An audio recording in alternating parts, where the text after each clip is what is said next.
Hello students. तो बच्चों, नया सेशन शुरू करते हैं आज का। और क्वेश्चन नंबर 78 पर हम आ गए हैं। कल क्वेश्चन नंबर 77 तक हमने किए थे। और कल ना ऐसा हुआ कि कैमरे ने काम करना बंद कर दिया था बीच में, पता नहीं क्या हुआ, कुछ ऐसा इश्यू हुआ तो सारा सेशन बर्बाद हो गया। बस क्या बताएं आपको। वो सिर्फ 2 ही क्वेश्चन उसमें शुरुआत में ठीक थे, फिर उसके बाद वीडियो पॉज हो गई। मैं बोलता रहा, वीडियो पॉज रही, मैंने ध्यान नहीं करा सामने क्या चल रहा है, और क्वेश्चन कराए और वो कुछ फ़ायदा नहीं हुआ। तो इसलिए कल मैंने 2 ही क्वेश्चन अपलोड किए, और वो भी अपलोड जो हुए क्वेश्चन, वो 2-3 बार अपलोड करने के बाद अपलोड हुए। अब पता नहीं क्या हुआ, कैसे हुआ, पता नहीं क्या हुआ। चलो शुरू करते हैं आज का सेशन। और क्वेश्चन नंबर 78 पे पहुंच चुके हैं। अच्छा, कौन बच्चे इसको कर रहे हैं? जो बच्चे आज नए हैं तो आपको बता दूं मैं कि जो जेई मेंस के लिए और नीट के लिए तैयारी कर रहे हैं, आप किसी भी कोचिंग में पढ़ रहे हो, प्रैक्टिस आप यहाँ पे आके कर सकते हैं। हर चैप्टर के 100 क्वेश्चन कराए जाते हैं। जो छोटे चैप्टर हैं उनको मिला के मैंने 2 चैप्टर को एक बना दिया और उसमें 100 क्वेश्चन लगा दिए। ठीक है, इस तरीके से आपको प्रैक्टिस दी जाती है, अच्छे क्वेश्चन कराए जाते हैं, बहुत अच्छे। साथ में बैठ के करिए। वीडियो को जब शुरू करते हो तो पहले खुद से क्वेश्चंस को करने की कोशिश कीजिए और फिर आगे उसका सॉल्यूशन देखिए। अगर नहीं होता आपसे तो देखिए, वरना आंसर देखिए। चलो करते हैं शुरू। क्वेश्चन नंबर 78 पे बच्चों पहुंच गए हैं। अब मैं थोड़ा ध्यान रखूंगा कि वीडियो कहीं बीच में पॉज ना हो जाए। चलिए, क्वेश्चन नंबर 78 में क्या कहा है। सबसे पहले क्वेश्चन 78 को देखते हैं। सॉल्यूशन इसका यहीं पे लिख देता हूं। देखो इसमें क्या दिया है, ratio of heat dissipated per second through the resistance 5 ohm 10 ohm in circuit. देखो इस सर्किट के अंदर 5 ओम ये रहा और 10 ओम ये रहा। इन दोनों के अंदर कितनी हीट खर्च हो रही है, डिसिपेट का मतलब होता है खर्च हो रही है, उसका रेशो बताइए पर सेकंड। अब पर सेकंड खर्च होने वाली हीट को क्या कहते हो आप? पावर। तो ये कितनी पावर ले रहा है? P1 मान लेते हैं, और ये कितनी पावर ले रहा है? तो P2 मान लेते हैं। अब एक बात बताओ बच्चों, बहुत सिंपल सा सवाल है। ये दोनों आपस में किस में लगे हुए हैं? पैरेलल में। और पैरेलल में क्या होता है? वोल्टेज सेम होती है। तो जो इसकी वोल्टेज होगी V, तो इसकी भी वोल्टेज बच्चों दूसरे वाले की भी V होगी, दोनों की V होगी। तो इसकी पावर अगर निकालोगे आप तो V स्क्वायर अपॉन में R कितना है इसका? 5। और दूसरे वाले की पावर निकालोगे तो इसकी होगी वी स्क्वायर अपॉन में आर, इसका आर कितना है? 10।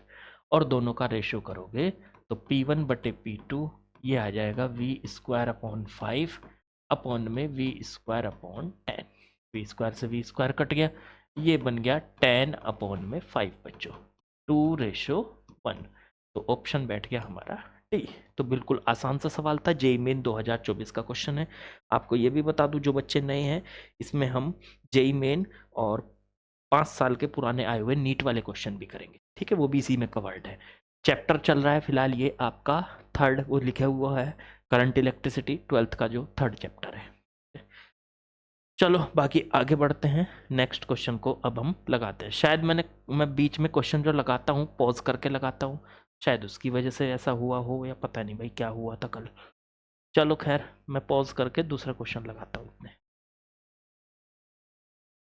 चलिए नेक्स्ट क्वेश्चन मैंने लगा दिया है बच्चों, करते हैं इसको शुरू। क्वेश्चन नंबर 79 क्या दिया है जरा समझते हैं। इसमें कहा the current flowing through the 1 ohm resistor is N/10 ampere, the value of N is.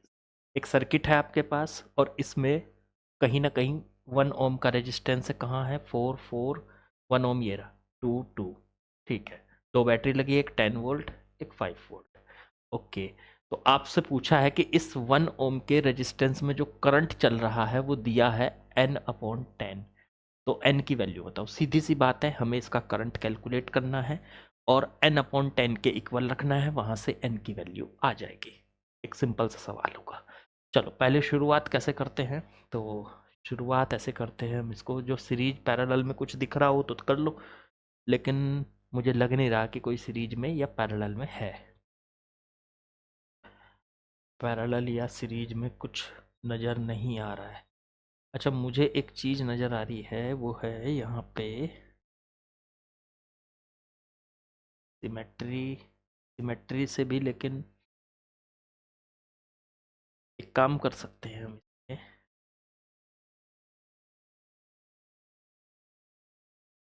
काम करते हैं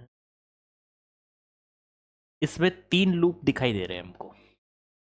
जैसे यहाँ से देखो, इसमें इन्होंने खुद से दिया कि I1 करंट गया है, I1, चलो ठीक है। अब उसके सामने 2 रास्ते हैं, कुछ इधर जाएगा कुछ इधर जाएगा। मान लो इधर चला गया I2, तो बाकी का कितना बचा? वो बचा I1 माइनस I2, वो इधर चला गया। अब ये I2 यहाँ पहुंचा। अब फिर से इसके सामने 2 रास्ते हैं, फिर से 2 रास्ते हैं इसके सामने।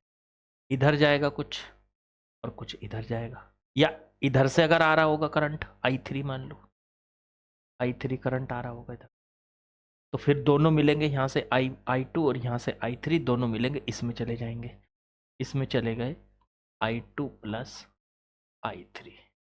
और फिर यहाँ से इधर I1 चला गया, I1 इधर चला गया, तो बाकी का I2 प्लस I3 में से I1 इधर चला गया, तो बाकी का इसमें बचा I2 plus I3 minus I1।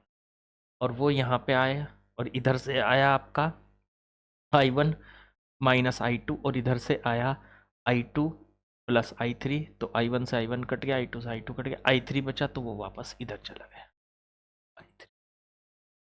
तो 3 लूप है, 3 इक्वेशन बनेंगी बच्चों, ठीक है। और कोई मुझे रास्ता नज़र नहीं आ रहा है, 3 इक्वेशन बनानी ही पड़ेगी।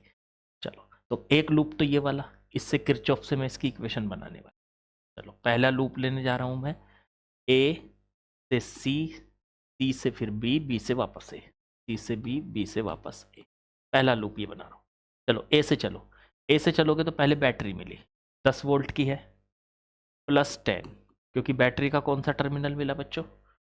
बैटरी का टर्मिनल मिला आपको 10 वोल्ट, मतलब पहले मिला पॉजिटिव टर्मिनल, ये रहा देखो पॉजिटिव, तो प्लस 10 आ गया। फिर आगे बढ़ो, हम इधर जा रहे हैं, करंट इधर जा रहा है, तो माइनस में 1 इंटू में I1, 1 इंटू I1, ठीक है। फिर आगे बढ़ो, अब इधर चलो, हम इधर जा रहे हैं, करंट इधर आ रहा है, तो ये भी माइनस में 2 इंटू में I2 प्लस I3। और फिर इधर जा रहे हैं, तो माइनस में 4I2, ठीक है। फिर यहाँ पे पहुँच गए ए पर, तो इक्वल्स टू में 0 बच्चों, ए पर पहुँच गए तो इक्वल्स टू में आ गया 0। पहली इक्वेशन तैयार हो गई। ये मैं बार बार मतलब करा चुका हूँ, आप लोगों को तो पता है आपको इक्वेशन कैसे बनती है। लूप समझो कौन सा लिया है हमने।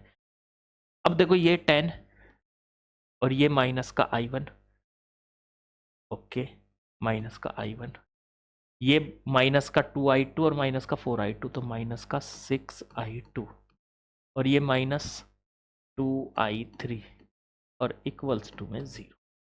इन सबको I1 I2 को इधर ले जाओ, तो I1 इधर जाके प्लस हो गया, ये 6I2 भी इधर जाके प्लस हो गया 6I2, और ये 2I3 भी इधर जाके प्लस हो गया 2I3, और उधर बचा 10। इसे कह दो इक्वेशन नंबर फर्स्ट। चलो, पहली इक्वेशन तैयार हो गई। अब दूसरा लूप ले लो, ये वाला ले लो, ये यहाँ से यहाँ, ए से डी, डी से सी, सी से वापस ए, तो ए से डी, डी से सी, और सी से वापस ए बच्चों। चलो, इधर से चलना शुरू करो। पहले मिला 4, हम इधर जा रहे हैं, करंट भी इधर जा रहा है, तो प्लस लेना है, और इसकी वोल्टेज लिखनी है। 4 ओम मिला जो है, इसकी वोल्टेज क्या होती है? ये रेजिस्टेंस ले लो और इनटू में इसका करंट ले लो। करंट कितना है इसके अंदर? I1 माइनस I2, ठीक है। अब आगे बढ़ो, इधर चलो, तो ये माइनस में आएगा, क्योंकि हम ऊपर जा रहे हैं, करंट नीचे आ रहा है। डी से सी पे जा रहे हैं, तो डी से सी पे 2, तो इसका रेजिस्टेंस हो गया, और करंट हो गया इसके अंदर का I2 plus I3 minus I1, ठीक है। फिर अब इधर चलो, तो फिर प्लस, हम इधर जा रहे हैं, करंट भी इधर जा रहा है, तो 1 ओम मिला हमको, तो 1, और इनटू में करंट इसके अंदर का I1, और फिर बैटरी का टर्मिनल मिला माइनस, तो माइनस का 10, और इक्वल्स टू में 0। ए से चले थे, ए पे पहुंच गए वापस। अब देखो 4I1 I1, और माइनस माइनस प्लस 2I1, तो 2I1 plus 4I1 6, plus 1 7, 7I1 आ गया। अब करो I2, 4I2 माइनस का 2I2, तो 6I2 हो गया, माइनस का 6I2, फिर i3 को देखो तो माइनस का 2i3 माइनस इसकी मल्टीप्लाई 2 की करेंगे तो माइनस 2i3 और माइनस 10 है इधर उधर लेके जाओ तो प्लस 10 हो जाए। इक्वेशन नंबर सेकेंड ये हो गई दूसरे नंबर की इक्वेशन। अब यहां से बच्चों तीसरा लूप लेते हैं, डी ई बी डी, वापस D E B D, D से ई पे जाऊंगा, यहाँ तक कुछ नहीं है, बैटरी मिली, माइनस टर्मिनल है इसका तो माइनस का 5 वोल्ट। फिर ई से बी पे जाऊंगा, कुछ नहीं है यहाँ बीच में। फिर बी से वापस यहाँ डी पे आऊँगा तो बीच में 2 पड़ेंगे, देखो एक तो ये 2 पड़ेगा, तो मैं इधर जा रहा हूँ, करंट भी इधर जा रहा है, तो प्लस का 2 इंटू करंट हो गया I2 प्लस I3। फिर नीचे जा रहा है तो मैं भी इधर जा रहा हूँ, करंट भी इधर जा रहा है, तो ये भी प्लस का हो जाएगा, आपका प्लस का हो जाएगा। एक मिनट, चलो तो यहाँ से कहाँ आए थे हम, यहाँ पे थे, हाँ। तो प्लस का 2I2 प्लस I3 और नीचे 2 इंटू ये हो जाएगा प्लस का 2 into I2 plus I3 minus I1। यहाँ पे पहुँच गए, डी से चले थे, डी पे पहुँच गए, इक्वल्स टू में 0 बच्चों। चलो अब देखो यहाँ से I2 2I2 और 2I2 तो 4I2, फिर 2I3 2I3 4I3 और माइनस का 2I1 इक्वल्स टू में 5। इक्वेशन नंबर 3 बन गई बच्चों, इक्वेशन नंबर 3 बन चुकी है। अब क्या करोगे आप, इसमें तीनों इक्वेशन को आपस में सॉल्व कर लो। देखो तो कैसे सॉल्व करेंगे, इनको कट करो, जैसे ये है, पहले मैं फर्स्ट को इसके नीचे लिखता हूँ यहाँ, तो फर्स्ट वाली में है यहाँ, ये देखो यहाँ वाली I1 आ गया, फिर 6I2 6I2 आ गया, फिर 2I3 प्लस का 2I3 आ गया और इक्वल्स टू 10। एक काम करो, देखो कुछ कट सकता है, I1 कट सकता है, यहाँ पे I1 के मल्टीप्लाई में 2 है और यहाँ I1 के मल्टीप्लाई में 1 है, इस पूरी इक्वेशन में 2 से मल्टीप्लाई कर दो, ये 2 हो जाएगा, ये 6 की जगह 12 हो जाएगा, 6 का डबल करोगे ये 2 का 4 हो जाएगा और 10 का 20 हो जाएगा। इसी में कर दिया मैंने, यहाँ दोनों को ऐड कर दो, plus 2I minus 2I cut गए, यहाँ से 12I2 प्लस 4 तो 16I2 आ गया और 4I3 तो 8I3 आ गया बच्चों और इक्वल्स टू में 2 प्लस 20 प्लस 5 25 आ। तो I2 I3 में एक इक्वेशन बन गई। अब इस इक्वेशन को भी I2 I3 में बनाओ, I1 काटो इसका, देखो इसका कैसे कटेगा, तो इसके भी नीचे यही इक्वेशन लिख लो 7 से मल्टीप्लाई करके, इसके इसमें 7 से मल्टीप्लाई करके इसके नीचे लिख लेता हूँ, करो 7I1 प्लस का 42I2 और 7 से मल्टीप्लाई करी तो प्लस का 14I3 इक्वल्स टू 70, 7 से मल्टीप्लाई पूरी इक्वेशन और इसके नीचे लिख लिया। क्या फ़ायदा हुआ, अब मैं इसको इससे माइनस करूँगा, माइनस माइनस माइनस, देखो ये कटा I1, ये माइनस का 42 माइनस का 6 तो माइनस का 48 हो गया I2, माइनस का 14 माइनस का 2 माइनस का 16I3 और माइनस का 60। पूरी इक्वेशन में से माइनस हटा सकते हो आप, तो इक्वेशन क्या आ जाएगी, और पूरी इक्वेशन को माइनस हटा दो, देखो यहाँ से हटा देता हूँ मैं, नीचे लिख देता हूँ इसको, माइनस हटाया तो ये 48I2 माइनस प्लस हो जाएगा 16I3 और ये हो जाएगा 60। ठीक है, अब क्या करोगे, अब इसे पूरी को 4 से डिवाइड करो, 12 आ जाएगा I2, इसे भी 4 से डिवाइड करो तो 4I3, इसे भी 4 से डिवाइड करो तो 15। लो ये चेक करो, देखो ये इक्वेशन बन गई। अब इस इक्वेशन को और इस इक्वेशन को आपस में सॉल्व करना है, तो देखो यहाँ पे 4 है I3 का, यहाँ पे 8 है। क्या करूं, इसमें पूरी इक्वेशन में 2 से मल्टीप्लाई करके इसके नीचे लिख दूं। देखो 2 इंटू 12 24, ये आ जाएगा 24i2। देखो यहाँ आ गया है, इस 2 की मल्टीप्लाई 2 की 4 में करी तो 8 प्लस का 8i3 और 2 की इसमें मल्टीप्लाई करी तो 30। लो जी, दोनों को ऐड करें, बताओ ऐड करो तो क्या आएगा। ऐड नहीं करना, माइनस करो, minus minus minus 8i3 cut गए, ये 16 में से 24 गया, 8 बचा, वो भी माइनस का i2, इधर माइनस का 5 बचा, माइनस से माइनस कट गया, i2 की वैल्यू आ गई 5/8। लो जी, इतने एम्पियर का इसमें करंट है, i2 है, ये i2 है। लेकिन हमें क्या चाहिए था, हमें तो i1 चाहिए था। अच्छा चलो i2 आ गया, i3 निकाल लो, हमें तो i1 चाहिए था, ठीक है। तो पहले i1 निकाल लो, i1 निकालो पहले, नहीं i1 नहीं i3, क्योंकि इक्वेशन तो ये है ना। तो चलो इसे भी करते हैं। इस इक्वेशन में i2 की वैल्यू यहाँ रख लो, तो 12 इंटू में, देखो ये 12 इंटू में i2 की वैल्यू आई 5/8 और प्लस 4i3 इक्वल्स टू में 15। चलो जी 4 से काटो इसको,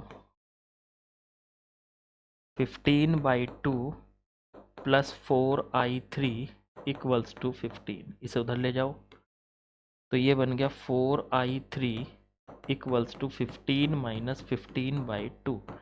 सॉल्व करोगे तो 15/2 ही बचेगा, 4 अपॉन में चला गया, तो i3 की वैल्यू आ गई 15 अपॉन में 8 एम्पियर। लो जी i3 भी आ गया। अब i3 और i2 आ चुके हैं, i3 और i2 आ चुके हैं, कहाँ रखने हैं, कौन सी इक्वेशन में रख लें, इसमें रख लें, हाँ बिल्कुल रख लो। सब हटा रहा हूँ, बस i3 और i2 की वैल्यू रख रहा हूँ, ठीक है। हटा दूँ, ये देख लो एक बार, पहले नोट कर लो, यहाँ तक कर लिया। चलो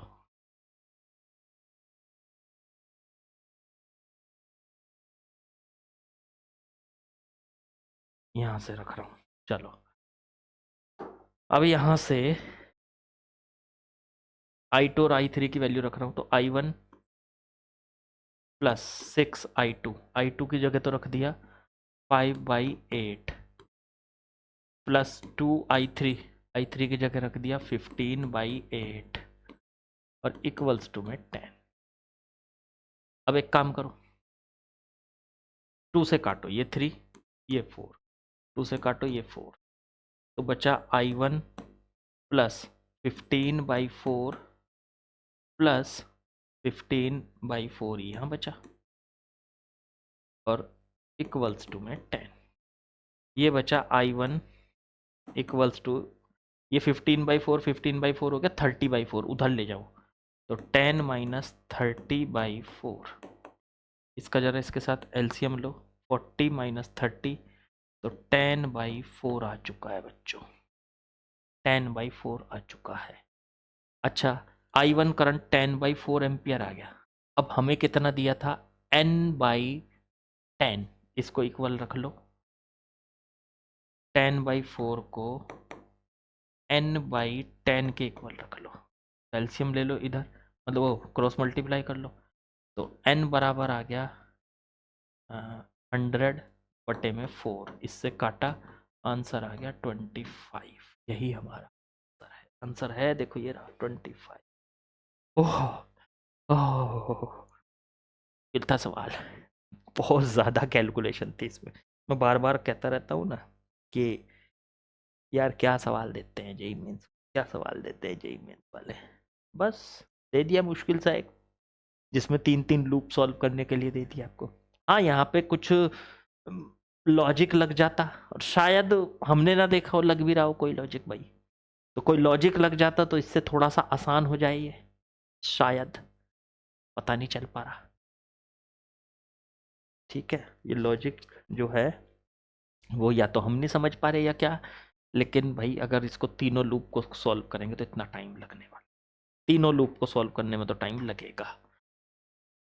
चलो अगला सवाल लिखते हैं, पहुंचते हैं अगले सवाल पे।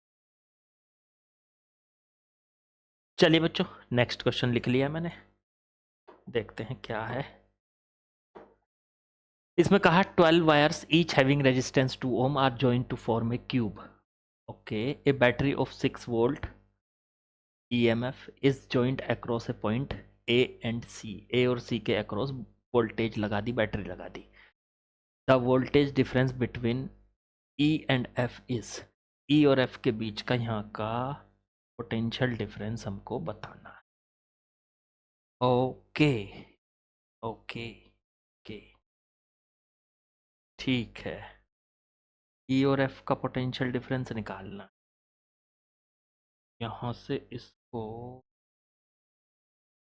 कैसे करें? अगर यहाँ से करंट जाएगा, इधर जाएगा, इधर जाएगा, तो एकदम सेम करंट जाएगा, तो ये सेम पोटेंशियल पे होंगे। फिर यहाँ से इधर, ये दोनों भी सेम पोटेंशियल पे। ओके, सोचना तो बनता है थोड़ा सा, कैसे बनाना है इसको। पता है आपको इस टाइप के क्वेश्चन को करने के लिए क्या मेथड यूज किया जाता है? चलो बताते हैं आपको। इस टाइप के शायद मैंने इस शीट में नहीं दिए, वरना जो मैं बच्चों को ऑफलाइन शीट देता हूँ उसमें 4-5 क्वेश्चन हैं इसी टाइप के, ठीक है। तो इन क्वेश्चंस को कैसे किया जाता है, तरीका क्या है, वो मैं आपको समझाता हूँ। इसमें आपको डायग्राम के अंदर 3D फिगर है, थोड़ा सा सोचना मुश्किल होता है, लेकिन इसको सोचने के लिए, इसको करने के लिए आपको एक ट्रिक बताता हूँ। ट्रिक क्या होती है वो सुनो। जैसे बैटरी लगी हुई है A पर और C पर, मैं थोड़ा सा कलर चेंज करके बताता हूँ आपको। बैटरी लगी हुई है कहाँ पर? A पर और C पर। तो ये हमारे लिए मेन पॉइंट है, इसी के अक्रॉस हमें सिमेट्री देखनी होगी कि कौन कौन से पॉइंट ऐसे हैं जिनका पोटेंशियल बराबर है। उससे क्या होगा, उससे सर्किट को दोबारा बनाएंगे और सही से पता चल जाएगा कौन पैरेलल में कौन सी। अच्छा, जहां जहां ये साइड लेंथ है वहां सब रेजिस्टेंस है, क्योंकि ये वायर है। इन्होंने कहा 12 वायर ईच हैविंग रेजिस्टेंस 2 ओम, तो ये समझो कि ये एक वायर हो गई, तो इसका रेजिस्टेंस कितना है? 2 ओम। ये भी एक वायर 2 ओम, ये भी एक वायर 2 ओम। ऐसे ही इस क्यूब में 12 वायर यूज हो रही है, 12 वायर्स, तो उनका सबका 2-2 ओम का रेजिस्टेंस है। चलो ठीक है, मैं आपको बताता हूँ कैसे करना है।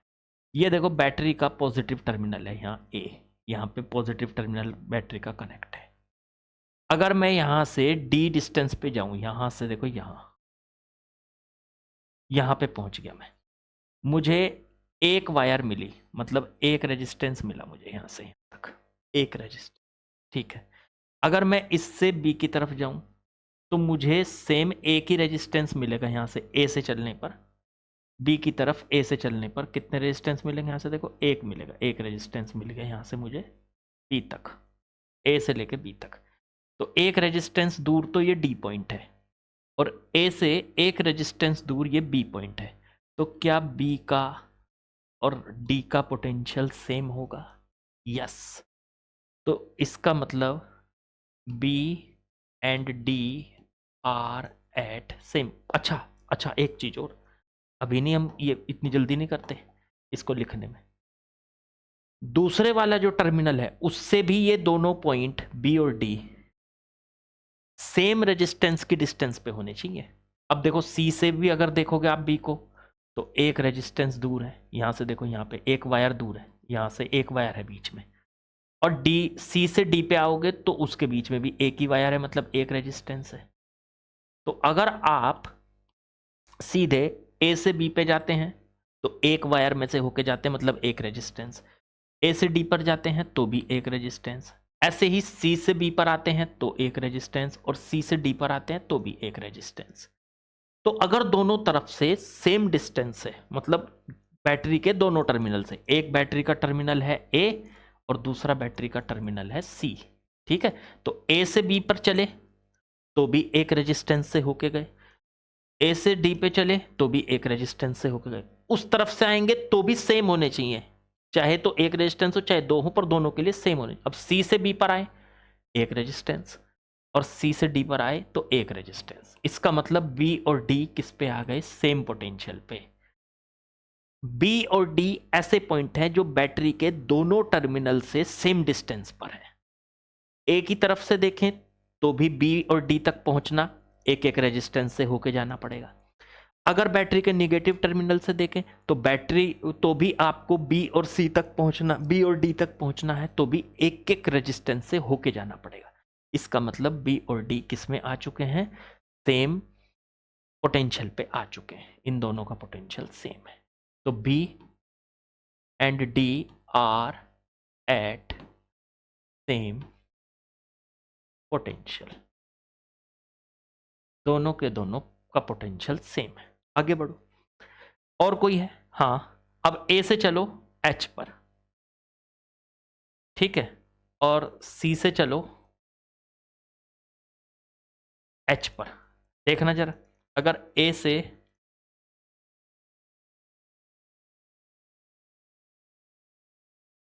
सेम आना चाहिए दोनों तरफ से। ए से अगर हम एच पे जाएं और फिर एच से ई पे जाएं, एच से ई पे जाएं, देखो ए से एच पे और एच से ई पे, तो कितने रेजिस्टेंस से होके जाना पड़ेगा? 2। ठीक है, ठीक है। ऐसे ही ए से एच पे और एच से जी पे, इसमें भी कितने रेजिस्टेंस से होके जाना पड़ रहा है? 2। तो मुझे अगर ए से लेके ई तक पहुंचना पड़ रहा है तो 2 रेजिस्टेंस से होके जा रहा हूं, और ए से सीधे एच जी पे जा रहा हूं तो भी 2 रेजिस्टेंस से होके जा रहा हूं। ठीक है। अब उधर से देख लो सी की तरफ से, तो सी की तरफ से ई पर आओ। पहले एक एफ पर गए पहले और फिर ई पर गए, तो 2 रेजिस्टेंस से होके आए इसमें भी। और जी पर भी देख लो, एक एफ तक गए पहले फिर जी पे गए तो जी पे गए। तो इसका मतलब जी तक पहुंचने के लिए आप चाहे ए की तरफ से आओ चाहे सी की तरफ से आओ, 2 रेजिस्टेंस यूज कर रहे हो आप। ऐसे ही ई तक पहुंचने के लिए आप चाहे ए की तरफ से जाओ 2 रेजिस्टेंस, सी की तरफ से आओ तो भी 2 रेजिस्टेंस। मतलब ई और जी ये भी दोनों सेम पोटेंशियल पर हैं। ई जी आर एट सेम पोटेंशियल, ये भी दोनों सेम पोटेंशियल पर हैं बच्चों। चेक कर लो पहले आप, इतनी बात आ गई कि नहीं। अब इस सर्किट को दोबारा बनाने वाला, पहले मैं ए और सी को यहां पे बनाऊंगा। ये ए हो गया, ये सी हो गया, ठीक है, ओके। और फिर बी और डी को एक जगह बनाऊंगा, बी और डी को एक जगह बनाऊंगा। तो बी यहां पे बना लिया मैंने, बी और डी क्योंकि सेम पोटेंशियल पे है एक जगह बना लिया। फिर ऐसे ही ई और जी को भी एक जगह बनाऊंगा, ई और जी को भी एक जगह बना लिया मैंने, ठीक है। अब ए से एच भी बनाना पड़ेगा, तो एच कहाँ पे लूँ? एच भी लेना पड़ेगा यहाँ से, ए से एच। तो एक काम करो, ए को थोड़ा ऊपर रख लो, एच यहाँ ले लो, एच यहाँ ले लो। और ऐसे ही सी के पास यहाँ एफ भी लेना पड़ेगा। अपने आप थोड़ी सी देर में समझ में आ जाएगा आपको। मैं दोबारा सर्किट को रिफॉर्म कर रहा हूँ। पहला देखो यहाँ पे मैं सर्किल खींचूंगा यहाँ, ये पहला रेजिस्टेंस है जो किस किस के बीच में लगा है? ए के और बी के। तो चलो ए के और बी के बीच में पहला रेजिस्टेंस लगा देते हैं। फिर ये दूसरा बी और सी के, बी और सी के बीच में लगा देते हैं भाई। फिर ये तीसरा सी और डी के, सी और डी के बीच में एक और लगा देते हैं भाई, ठीक है। फिर ये तीसरा ए और डी के, तो ए और डी के बीच में एक और लगा देते हैं, ये लग गया, ठीक है। ये 4 हो गए। अब ये वाला देखो, ए और एच के, ए और एच के बीच में ये लगा देते हैं। फिर ये बी और ई के, बी और ई, ये वाला, ये वाली लाइन, ये वाली लाइन, ये वाली देखो, ये बी और ई के बीच में एक लगा दिया, ये आ गया बी और, चलो। फिर ये वाली लाइन डी और जी के, डी और जी के बीच में ये वाली लाइन, ये लग गया भाई, डी और जी के। एक और लगा दो यहाँ, डी और जी के, चलो लग। अब अब कौन सा रह गया? ये सी के और एफ के, सी और एफ के बीच में चलो ठीक है, फिर और 4 नीचे रह गई हैं, एच और जी, एच और ये लग गया भाई, ओके। फिर जी और एफ, जी और एफ के बीच में, ओके। फिर ये रह गए एच और ई, देखो ये एच ये ई, एच और ई एक और लग गया। और फिर ये वाला रह गया ई और एफ, ई और एफ के बीच में। चेक करो, हो गया काम बस। अब यहाँ पे ये बैटरी लगी है, ये और ए और सी के बीच में बैटरी है। चलो चलो चलो, ये हो गया काम। ये दोनों सीरीज नहीं, पैरेलल, ये भी पैरेलल, ये भी पैरेलल, ये भी पैरेलल। पहले इनको कनेक्ट करके छोटा कर लो सर्किट को। क्या है सारे 2 ओम, तो ये 2 का है, ये 2 का है, तो पैरेलल में 1 का रह गया, ये 1 का, ये भी 1 का, ये भी 1, ये भी 1 और ये भी बीच में 1। ये 2 का है, ये 2 का है। चलो ठीक है, अब ये देखो यहाँ से यहाँ, ये 1 ये 2, तो ये कितना हो गया 3। तो यहाँ से सर्किट को दोबारा बनाने जा रहा हूँ, पहले ये वाला बना रहा हूँ, ये वाला 1, लो जी 1 आ गया, ठीक है। ये फिर ये भी 1, लो जी ये भी 1 आ गया, ठीक है।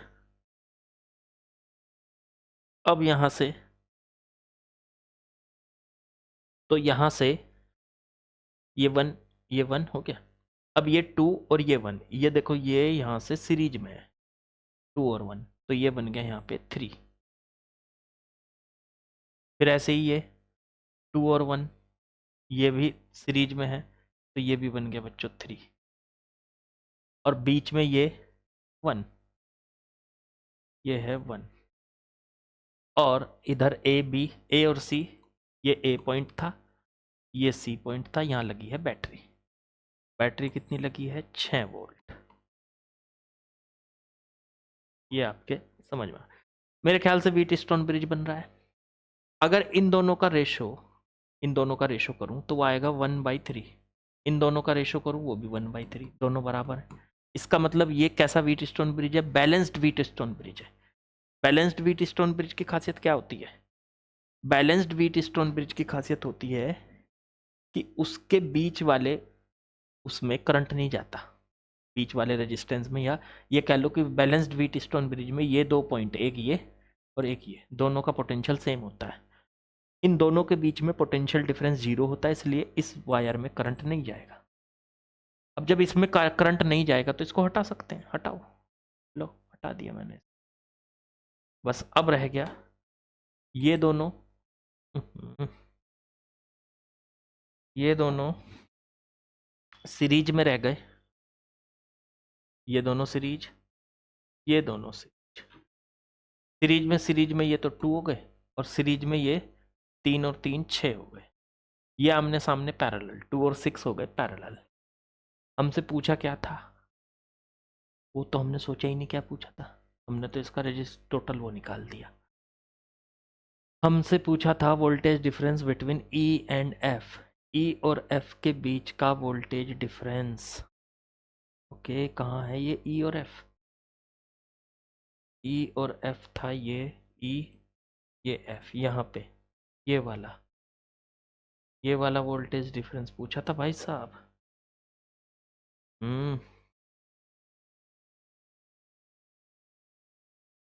इसको तो दोबारा बनाना पड़ेगा भाई,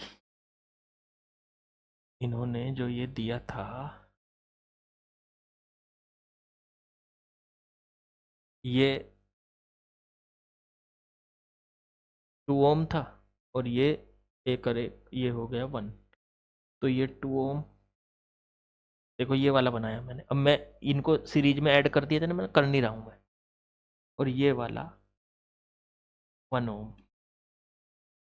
चलो ऐसे ही इधर, ये यहाँ से ई से लेके एफ तक ये 1 और फिर 2, तो ये 1 और ये फिर 2, ये 2 ओम, ये 1 ओम। ये कितना ई, ये एफ, तो ये पॉइंट तो है ई, और ये पॉइंट है यहाँ एफ, और ये हो गया सी। और ये पॉइंट ऐसे ही ई, एच और ए, ये H और ये A। अच्छा, E और G एक जगह है। यहाँ पे पॉइंट जो थे कौन कौन से थे, B और D एक जगह थे, B और D। अच्छा, वैसे तो ये मुझे यहाँ से लेके और यहाँ तक की वोल्टेज निकालनी है, तो मुझे इसका करंट पता चल जाए तो वोल्टेज भी पता चल जाएगी। यहाँ से लेके E से लेके F तक की ये 1 ओम है। बस इस पूरी ब्रांच में करंट पता चल जाए। बन तो रहा था ये व्हीट स्टोन ब्रिज, जो बीच में आया ये 1 है, वो हटा ही दिया मैंने परमानेंटली। चलो, अब ऊपर बन गया 2 और नीचे बन गया 2 + 1 ये 3, 3 6 हो गया था नीचे। तो ऊपर ऊपर है देखो 2, ये 2 ओम, ये दोनों मिलकर 2 हो गए, ये दोनों 3 और 3 मिलकर 6 हो गए नीचे, ये 6 हो गए, 6 ओम। अब ये दोनों के पास 6 वोल्ट की बैटरी है, मतलब 6 वोल्ट लगे हैं, तो इसके अक्रॉस यहाँ से यहाँ तक की वोल्टेज 6 है, क्योंकि इनके अक्रॉस क्या लगा हुआ है, 6 वोल्ट की बैटरी लगी हुई है, 6 वोल्ट। तो 6 वोल्ट तो इसके पास है और 6 ही वोल्ट इसके पास है।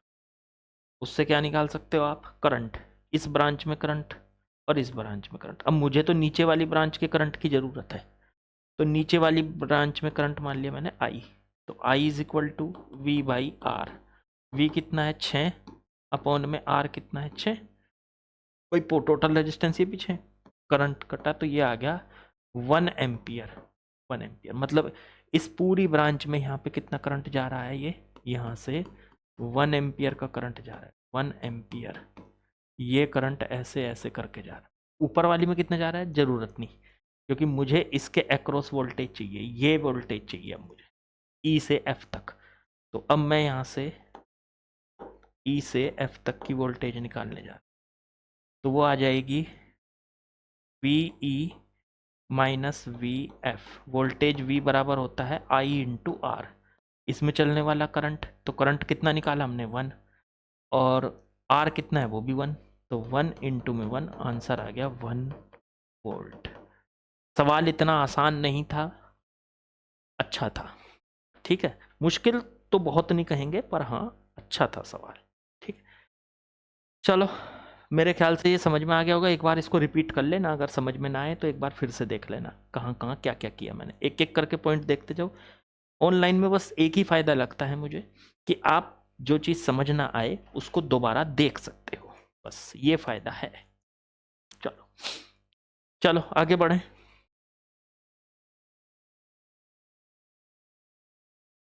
चलो बच्चों, नेक्स्ट क्वेश्चन पे आते हैं, क्वेश्चन नंबर 81। क्या दिया है, in the given circuit the current flowing through the resistance 20 ohm is 0.3 ampere while the ammeter reads 0.9 ampere.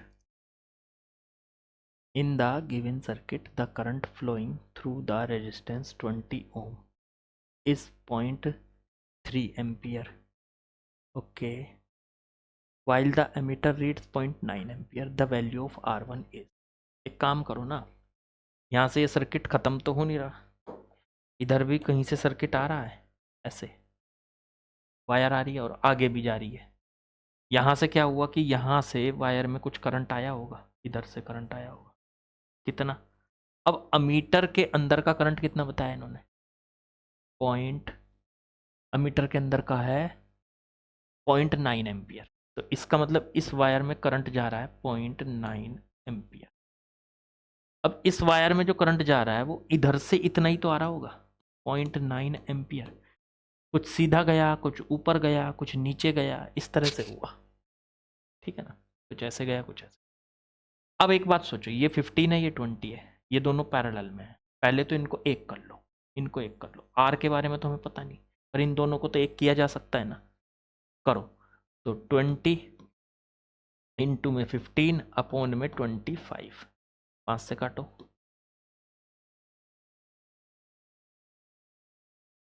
12 ओम आ गया। ये दोनों मिलकर कितने हो गए, 12 ओम। अब सर्किट कुछ ऐसा रह गया, ऊपर तो रह गया R1, ये दोनों मिलकर कितने बन गए, 12 ओम। अब ये अमीटर है यहाँ, इसमें करंट कितना जा रहा है, 0.9 एम्पियर। और अच्छा एक बात और है, पर एक दिक्कत है, एक दिक्कत है, पर आसान है। हम इनको एक नहीं कर सकते, वजह वजह वजह वजह वजह वजह इनको एक करने में एक समस्या आ रही है, और जरूरत भी नहीं पड़ेगी एक करने की, हटाओ इसको। एक काम करो आप सीधे, इन्होंने 0.9 एम्पियर इधर से करंट दिया, कुछ ऊपर गया, कुछ इसमें गया, कुछ नीचे गया, और वही करंट फिर आगे आके तीनों करंट यहाँ के मिले और फिर इधर 0.9, तो इधर से 0.9 आ रहा है और यहाँ से 0.9 इस एमीटर के थ्रू होके जा रहा है। लेकिन आपको एक और पॉइंट दिया इन्होंने कि 20 ओम का जो रेजिस्टेंस है उसमें करंट कितना है, 0.3 एम्पियर का। बस काम ही हो गया यार। अगर आपको इसका करंट पता चल चुका है इसके अंदर का, तो यहाँ से यहाँ तक की वोल्टेज नहीं पता चल जाएगी? कैसे? V equals to I into R. I कितना है करंट, 0.3, और R कितना है 20, तो ये 6 वोल्ट पता चल गया। अब सोचो, ये जो 6 वोल्ट है और तीनों पैरेलल में है, तो तीनों की वोल्टेज सेम होगी। इसकी अगर 6 वोल्ट है तो इसकी भी तो 6 ही वोल्ट होगी, इसकी भी 6 ही वोल्ट होगी। तो क्या इसके अंदर का करंट नहीं पता चल जाएगा आपको? I1 कह दो इसको। तो I1 क्या होता है, I इक्वल्स टू होता है V/R। वोल्टेज कितनी 6, और R कितना है इसका 15, 15, 3 से काटो, 2/5 एम्पियर। इससे इसको डिवाइड करेंगे तो 0.4 एम्पियर आ गया। अब सोचो, इधर से 0.9 चला था, 0.3 इसमें चला गया, 0.4 इसमें चला गया, तो 0.9 में से 0.3 गया, 0.6 बचा, 0.4 गया, 0.6 में से 0.2 बचा, तो 0.2 तो इसमें को जाएगा ना, 0.2 एम्पियर। देख लो यहाँ से 9 आ रहा है, अब वो 3 जगह जाएगा, कुछ इधर कुछ इधर कुछ इधर, तो इधर गया 0.3, इधर गया 0.4, तो 0.7 हो गया। 0.9 में से 0.7 तो गायब, तो बाकी का इधर, तो 0.9 में से 0.7 गायब होकर ऊपर कितना बचा 0.2, तो 0.2 चला गया R1 में को होता हुआ, तो R1 में को होता हुआ चला गया यहाँ से 0.2। अब इससे R की वैल्यू निकल आएगी, कैसे? क्योंकि वोल्टेज भी पता है इसके अक्रॉस और करंट भी पता है इसमें कितना है, तो यहाँ से R की वैल्यू आ जाएगी V/I। V कितना है 6 और I कितना है 0.2, पॉइंट हटाओ 10, 2 से काटो 3 इंटू 10, 30 ओम। तो R1 की वैल्यू बच्चों 30 ओम आ गई। यही हमारा आंसर है, चेक करो। तो ये सारे जेई मेन के 2024 वाले क्वेश्चन चल रहे हैं, मस्त एकदम। चलो आगे बढ़ते हैं। चलिए बच्चों, क्वेश्चन नंबर 82 पे आ चुके हैं। देखते हैं जरा इसमें सवाल में क्या दिया है। इसमें कहा है the charge accumulated on the capacitor connected in the following circuit is. इस कैपेसिटर पर कितना चार्ज आएगा? देखो भाई साहब, आपको ये बता दें कि इस कैपेसिटर पर कितना चार्ज जाएगा वो डिपेंड करेगा ए पॉइंट पर और बी पॉइंट के बीच में कितना पोटेंशियल डिफरेंस है। अब ए और बी के बीच का पोटेंशियल डिफरेंस आपको निकालना है, काम अपने आप हो जाएगा। अच्छा जी, तो एक काम करो, इधर से करंट गया, देखो यहाँ से करंट चला आई, यहाँ पे पहुँचा आई, तो सामने दो रास्ते, कुछ इधर जाएगा कुछ इधर। मान लो इधर चला गया I1 और इधर चला गया I2। क्या I1 और I2 की वैल्यू निकाली जा सकती है? इसमें तो करंट जाएगा ही नहीं। क्यों सर? चार्ज नहीं होगा, चार्ज होने के बाद फिर करंट का जाना बंद हो जाएगा। और हम जब भी सॉल्यूशन करते हैं ज़्यादातर उसी का करते हैं जब कोई कैपेसिटर चार्ज हो जाता है। अब जब चार्ज हो जाता है फिर अपने अंदर से वो करंट को पास नहीं होने देता, तो अब इसमें करंट तो जा नहीं रहा, तो करंट यहाँ से निकल के यहाँ पहुँचेगा, और इसका करंट इधर से I1, इधर I1 माना, इधर I2 माना, इधर का करंट यहाँ से यहाँ पहुँचेगा, दोनों मिलेंगे और वापस I हो जाएगा और वापस चले जाएंगे। तो ये I1 और I2 की वैल्यू कैसे निकालें? तो आप इनको ऐसे देख सकते हो, ये 6 ये 4, तो ये दोनों किस में हो गए, सीरीज में, इधर तो बन गया 10 ओम। तो आप इसको ऐसे कर सकते हो कि इधर तो बन गया 10 ओम। ठीक है, और इधर 1 और 2 तो इधर बन गया 3 ओम। 3 ओम इधर से आ रही है बैटरी, बैटरी ऐसे। ठीक है, ये बीच में कैपेसिटर है, मैंने फिलहाल हटा दिया उसको। मैं ये जानना चाहता हूँ कि इधर से जो करंट गया आई, ये 10 वोल्ट की बैटरी है, तो इसमें इधर गया I1 और इधर गया I2, तो ये कितना कितना गया। तो बड़ा आसान है इसको निकालना। जो वोल्टेज यहाँ होगी इसके पास, पैरेलल में है ना दोनों, तो जो वोल्टेज इसकी होगी वही इसकी होगी, और वही बैटरी की है। बैटरी ने कितने 10 वोल्ट दिए, तो देखो यहाँ पे 10 वोल्ट है इन दोनों के बीच में, वही 10 वोल्ट इसको मिले, इसको मिले, और वही 10 वोल्ट इसको मिले, तो मतलब दोनों की वोल्टेज 10-10 वोल्ट है। ये भी 10 वोल्ट, ये भी 10। तो इसमें करंट कितना जाएगा, I1 तो हो जाएगा V/R, तो V कितना है 10/10। इसमें तो गया 1 एम्पियर का करंट। चलो ठीक है, इसमें आ जाओ, तो इसमें I2 हो जाएगा V/R, तो 10/3 एम्पियर का करंट। तो इसमें कितना, इधर कितना करंट गया है, इधर कितना करंट गया है, हमने निकाल लिया। चलो, तो I1 की वैल्यू तो आ चुकी है 1 एम्पियर, और इधर वाले करंट I2 की वैल्यू आ चुकी है, I2 की वैल्यू कितनी आई थी, 10/3 एम्पियर। ओके, अब यहाँ से A और B का पोटेंशियल निकालना है मुझे, यहाँ से यहाँ तक का पोटेंशियल कैसे निकालेंगे। तो पोटेंशियल निकालने के लिए हमारे पास किरचॉफ लॉ लगा सकते हैं हम। कैसे लगाते हैं, जहाँ से चला मैं, ए से चला मान लो, तो पहले उसकी वोल्टेज लिखूंगा, और फिर मुझे बी पे पहुंचना है, तो माइनस बी की वोल्टेज, फिर लगाऊंगा बीच में इक्वल। अब देखो कैसे जा सकता हूँ मैं, ऐसे चलूँ चाहे ऐसे चलूँ, बात एक ही है, आंसर एक ही आएगा। तो चलो ऐसे चलो, ऐसे करंट इधर आ रहा है, हम इधर जा रहे हैं, तो ए से आगे बढ़ते हुए हमें मिला 1 ओम का रेजिस्टेंस, तो 1 ओम इंटू में उसमें कितना करंट है 10/3, तो 10/3 ये हो गई इस R1 रेजिस्टेंस की वोल्टेज। तो हम ए से चले इधर जा रहे हैं, तो R1 की वोल्टेज मिल गई हमको कितनी, 1 इंटू में 10/3। अच्छा, हम इधर जा रहे हैं, करंट इधर आ रहा है, तो ये माइनस में है। फिर इधर चले तो करंट भी इधर जा रहा है, हम भी इधर जा रहे हैं, तो प्लस, प्लस कितना, तो 1 एम्पियर का करंट और 6 ओम का रेजिस्टेंस, तो 1 इंटू में 6। वोल्टेज लिखने का तरीका होता है, उस रेजिस्टेंस को ले लो और उसमें चलने वाला करंट लिख लो, ले लो, तो उन दोनों को मल्टीप्लाई कर लो, तो उसकी वोल्टेज आ जाएगी रेजिस्टेंस की। तो ये कितना आ गया सॉल्व करके, 10/3 माइनस का और प्लस का 6, ये आ गया। एलसीएम लेके प्लस का 18 माइनस 10, तो प्लस का 8/3 वोल्ट। तो इन दोनों के बीच में वोल्टेज कितनी आ गई, ए से बी तक की 8/3 वोल्ट। मतलब इस कैपेसिटर की वोल्टेज आ चुकी है 8/3 वोल्ट। ठीक है, अब ये कैपेसिटर क्या था, 150 माइक्रोफैरड का कैपेसिटर था ये।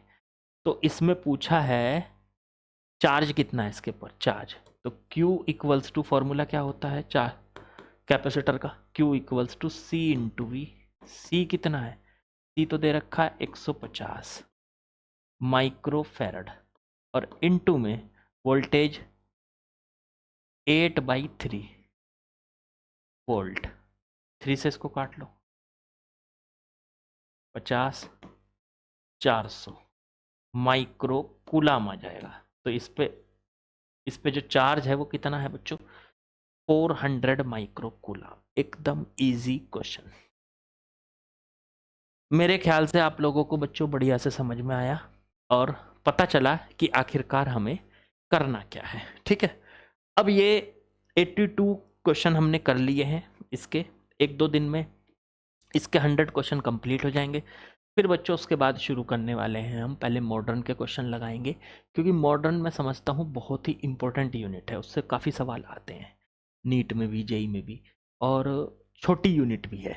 मतलब उसके 2-2 चैप्टर को 50-50 क्वेश्चन करके 100 बना लेंगे, 2 चैप्टर एक जगह मिला के कर लेंगे।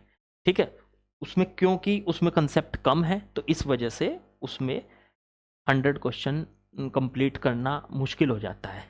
भाई कंसेप्ट बहुत सारे हो, चैप्टर बड़ा हो, तो 100 क्वेश्चन आसानी से बन जाते हैं, वरना मुश्किल हो जाता है उनको 100 को पूरा करना। तो इसलिए उनको 50-50 क्वेश्चन करके एक बना लेंगे। पुराने आए हुए 2024 वाले मेंस के भी क्वेश्चन लगा देंगे उसमें, और नीट के पुराने पिछले 5 साल के क्वेश्चन भी लगा देंगे, और साथ में जो एक्स्ट्रा क्वेश्चन मैं कराऊंगा वे भी सारे मिला के, और फिर मॉडर्न फिजिक्स का काम स्टार्ट करेंगे। पहले मॉडर्न फिजिक्स के, इसके बाद मॉडर्न फिजिक्स के ही क्वेश्चन लगाने। ठीक है, मॉडर्न फिजिक्स को करते हैं कंप्लीट, बहुत इंपॉर्टेंट है काफ़ी। मैं ये समझता हूँ कि काफ़ी इंपॉर्टेंट है। ठीक, चलो कल मिलते हैं, बाकी कल करेंगे बच्चों। ओके।